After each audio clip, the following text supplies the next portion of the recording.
All right. I'm just getting my pen set up and tweeting the link, and then I am good to go. Thanks for joining me.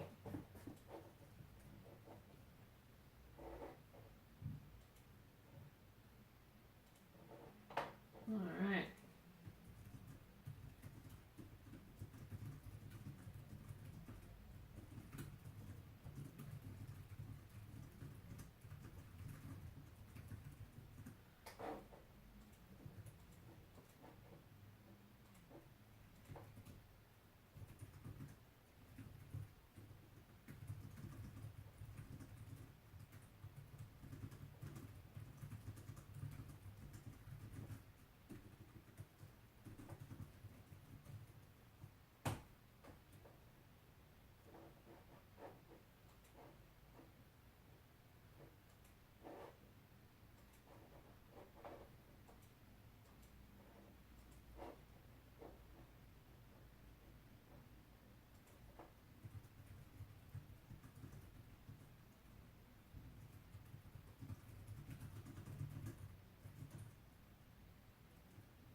All right.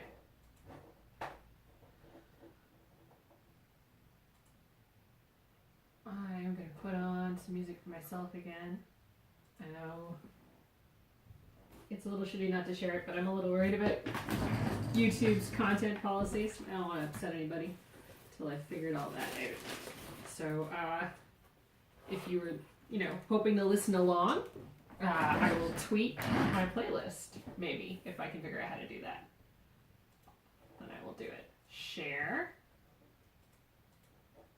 Make public. Okay, I'm making it public. Copied the link. Tweeting it.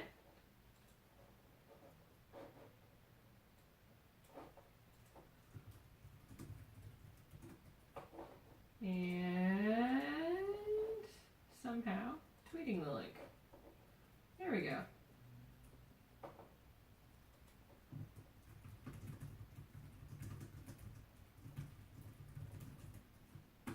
There we go. All right, let's ink. So, this is the pen I'm using. Yeah, there we go. So, it's a Hunt 513. It's a very fixed width. It has very little variation. I've got it in this cork holder that's a little bit bigger.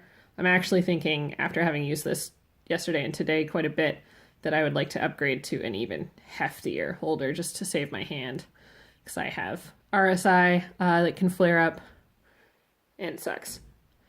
So tight, small things can cause my whole hand to cramp up. I'm trying to remember to hold it loosely. But yeah, all right, so let's get drawing. There we go. So using Yasutomo Sumia ink. It's Sumi ink black for drawing and calligraphy work. And I've actually squeezed a little bit over a centimeter in there so I can just dip this the exact right amount in and touch the bottom gently and then not over ink my nib. Immediately upon opening that, I got ink all over myself. Don't do that. Yeah, what are my other supplies? Got a jar of water. For keeping things from caking up. Paper towel, very important. Super gunked up used paper towel from yesterday, which I'm going to use to just clean the ink off my hands. Sumi ink is super water soluble. You can actually, if you have dry Sumi ink on something like a palette, you can reactivate it, or you can buy a Sumi stone and grind it instead of working with the liquid ink to get different densities of ink. I'm happy with the liquid ink, works well for me. So that's my bag. And I don't know if I actually have time to finish this drawing this morning, but let's make a good dent in it. So Got my nib. You know what? I might actually need to add some ink. Because I'm getting that much ink and that's not the right amount of ink. I could use more ink. Boy, I wish this lighting was better. I'm going to look into some better lights next week. I'm actually going to add a little bit more ink to my ink jug.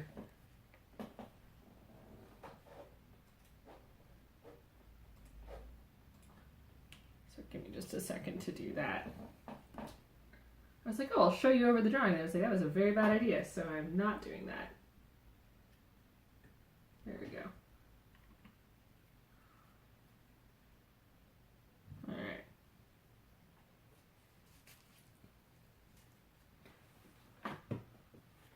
Cool. That seems like a slightly more accurate amount of ink. So do a couple of warm-up marks just to see how my hand is doing. I will say the 513 is a really nice, easy to move in all directions kind of nib. It doesn't scratch, doesn't get cut on the page. It's lovely. So the first thing we're going to do is we're going to get this wing properly inked. So I have these big fields of black I've already put in. So my job at this point is just to hatch the lit area a little bit to pull it back. And then sort of pick a couple of spots to highlight. Yeah. Hi, Northwest X. Thanks for stopping in. This is a few days work. This is not a single session drawing. Actually, I think I have the whole thing up on my YouTube now.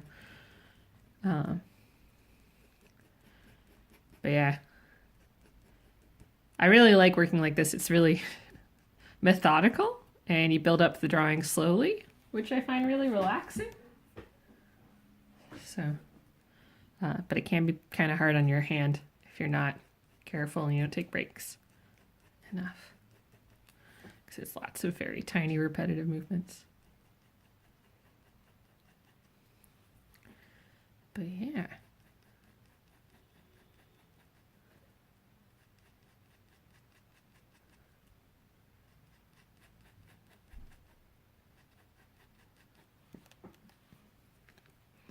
So I'm trying to sort of pick an area that's going to be the where the light hits the wing. So I think it's sort of like this strip right along here. I can let the rest of them start to fall back a little bit. Oh, I ran out of ink. Yeah. I'm pretty new to nibs, so I've just got the nib brands, Hunt and Speedball, that you can get easily in sort of hobbyist art stores around town.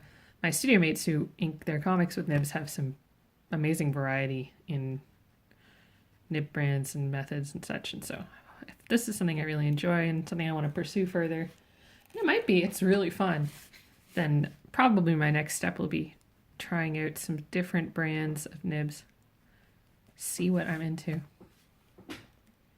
And here, I'm going to paste that playlist in the comments.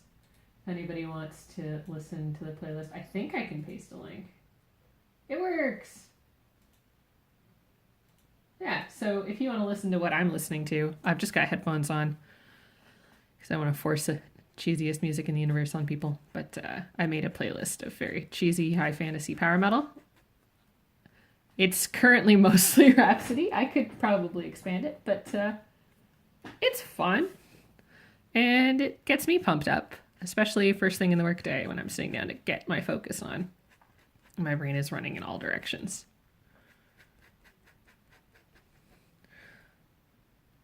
And I find it very catchy. I'm actively resisting singing along, for the record.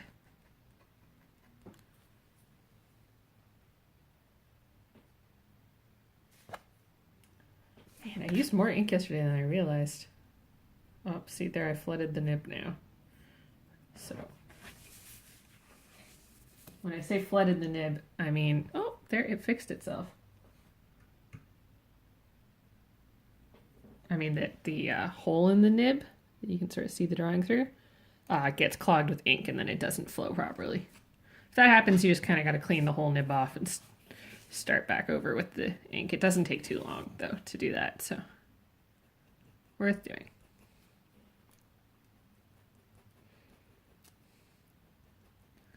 So the other fun thing I have, and I don't know if I'm going to get to it today, but the other very fun thing that I have is a big tub of gold ink I picked up. FW pearlescent ink. And one of the things I'm thinking about is if that's something I want to bring into this drawing. And if so, where. But I'm going to finish the drawing first.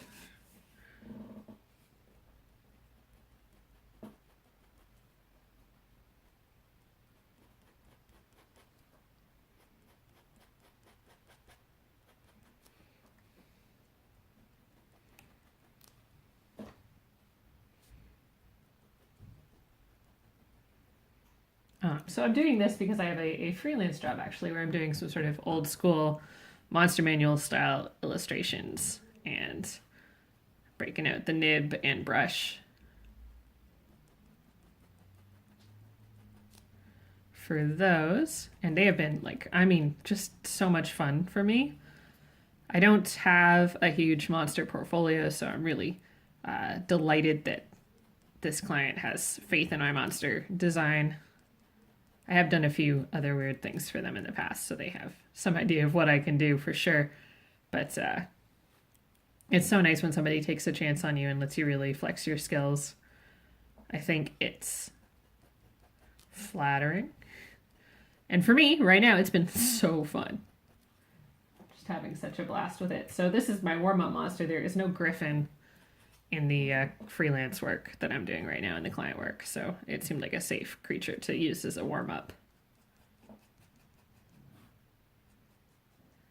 Anyways, if you're looking for Monster Manual stuff and you're looking on the intersection of looks like a real animal is weird, I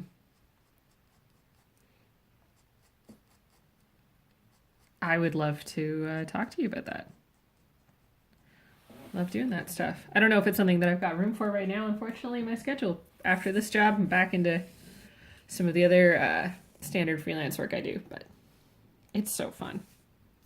So my next job now is to start putting some fur on this creature because the latter half is pretty boring, maybe is the word. So let's bring that to life, eh?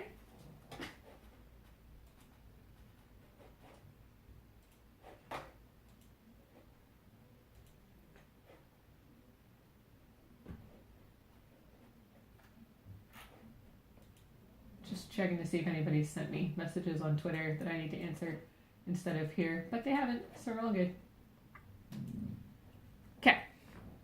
Fur is a thing that boggles me. I'm definitely still learning a lot about it, but we're gonna go with tufts.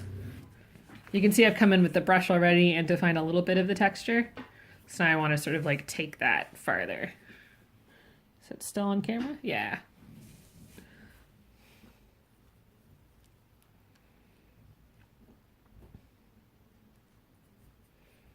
So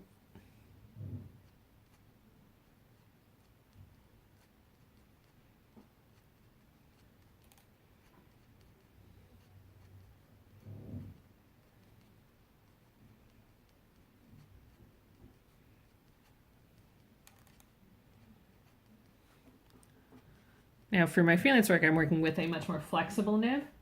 So you get that classic This is trying to look very, very cross-hatched and almost sort of like a scratchboard piece, whereas with the others, I'm looking at something that's supposed to feel a little bit more expressive and much more sort of motion in the line. So by that I mean that the line can go from thick to thin really easily. So different from how I'm using this fixed width nib.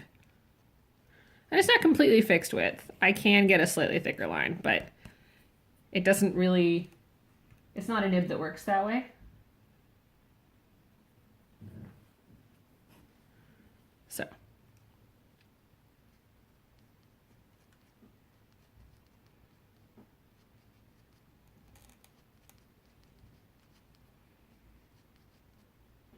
which is cool. That's how I'm using it this way. Just seeing what textures I can create just with the lines, not worrying about anything else. Thinking about little repetitive shape languages as opposed to trying to make each line something very specific. Which again, super fun.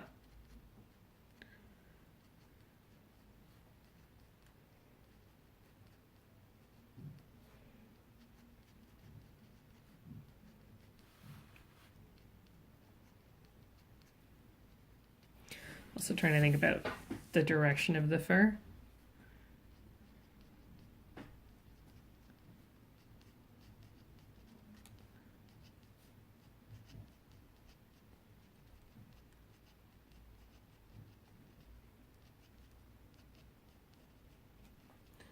And so for fur direction, I'm thinking a lot about animals that I have had the chance to pet, like my house cat or dogs, and the way that their fur grows.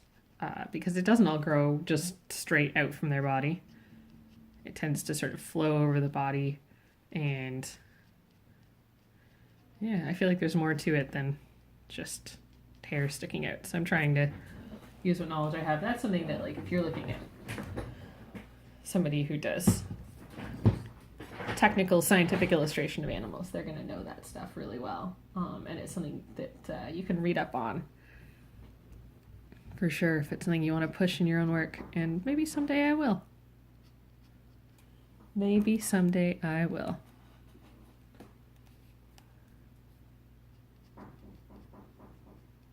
But this is just for fun. And it's working with some of my basic current knowledge that I have from my own work instead of trying to be a research project. So not totally sure what I think of this fur, but I think it's a good layer 1 of texture. I'm going to come in and probably add some hatching to shade it a little bit more complexly than I'm currently shading it.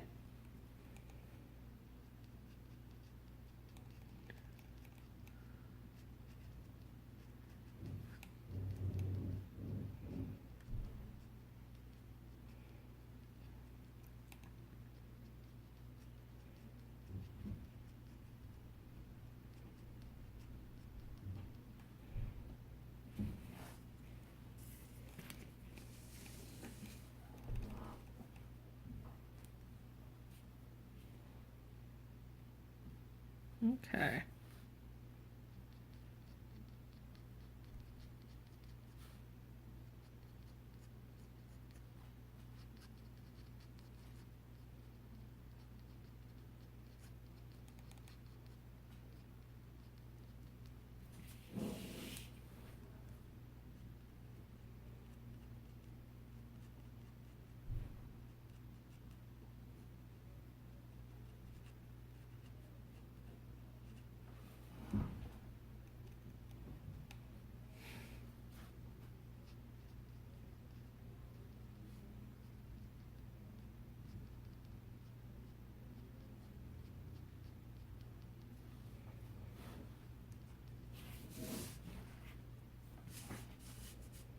Just tilt this up a little bit more so I can get this further up the table. There we go. Stop you wobbling. There we go. So I've had this taped to the table initially, but for inking, I have to sort of move stuff around so much as I ink to get the good angle. It's much better to have it be sort of loose and able to move around on its own.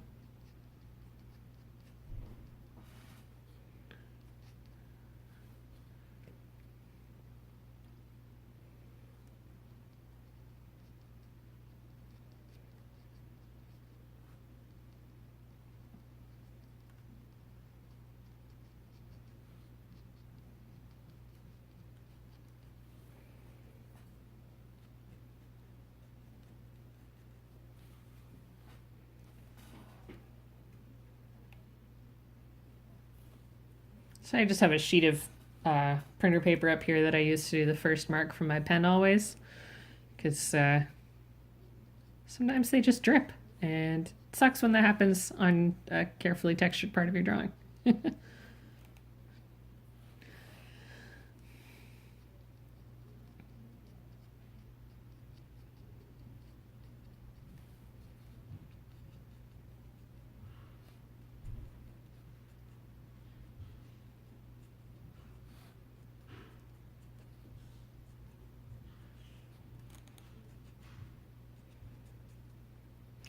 So now I'm starting to think more about light falling on this leg because I think the wing is probably tucked in enough that it's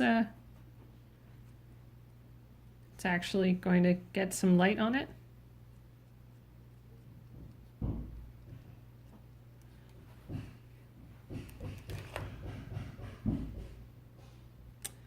You know, guys, there's a bunch of banging noises that I think I'm gonna have to check out. I think I gotta bail. Thanks for dropping by. Sorry I gotta bail. I don't know what those noises are, but I've gotta find out. All right, you have a good one. Sorry to be here and gone so fast.